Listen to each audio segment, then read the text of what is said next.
যখন প্রথমবার একটা ছোট্ট তুলতুলে হাত আপনার আঙ্গুল শক্ত করে চেপে ধরে তখন শুধু একজন বাবা বা মায়েরই জন্ম হয় না, জন্ম নেয় এক অদ্ভুত প্রশান্তির।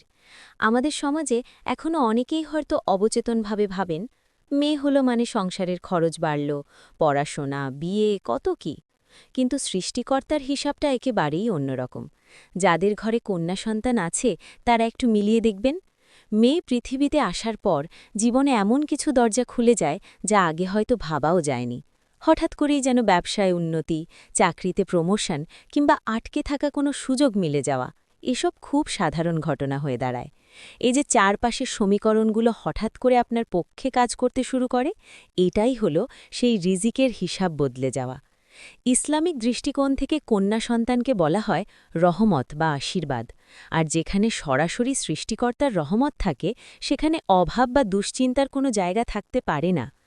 রিজিক মানে তো শুধু ব্যাংক ব্যালেন্স নয়, শারীরিক সুস্থতা একটা রিজিক, বিপদ থেকে বেঁচে যাওয়া একটা রিজিক, দিন শেষে ঘরে ফিরে মানসিক শান্তি পাওয়াটাও সবচেয়ে বড় রিজিক। ছেলে হয়তো বংশের প্রদীপ, কিন্তু একটা মেয়ে হলো পুরো ঘরের আলো। সারাদিনের হাড় ভাঙা খাটুনির পর যখন ছোট্ট মেয়েটা দৌড়ে এসে গলা জড়িয়ে ধরে আধো আধো বলে বাবা বা মা ডাকে, তখন পৃথিবীর সব ক্লান্তি নিমিষেই গায়েব হয়ে যায়। এই যে বুক ভরা প্রশান্তি, এটা কি কোটি টাকা দিয়ে কেনা সম্ভব? কন্যা সন্তান কোনো বোঝা নয়, বরং সে তার বাবা মায়ের জন্য জান্নাতের রাস্তা সহজ করে দেয়। সে নিজের ভাগ্য আর রিজিক নিয়েই এই পৃথিবীতে আসে, আর সাথে করে নিয়ে আসে পরিবারের জন্য এক অদৃশ্য ঢাল। তাই ঘরে কন্যা সন্তান এলে ভবিষ্যতের দুশ্চিন্তা নয়, বরং হাসি মুখে শুকরিয়া আদায় করুন, কারণ আপনি সত্যিই একজন ভাগ্যবান মানুষ, যার ঠিকানায় সৃষ্টিকর্তা নিজে স্পেশাল গিফট পাঠিয়েছেন। আপনার ঘরেও কি এমন মিষ্টি কোনো রহমত আছে?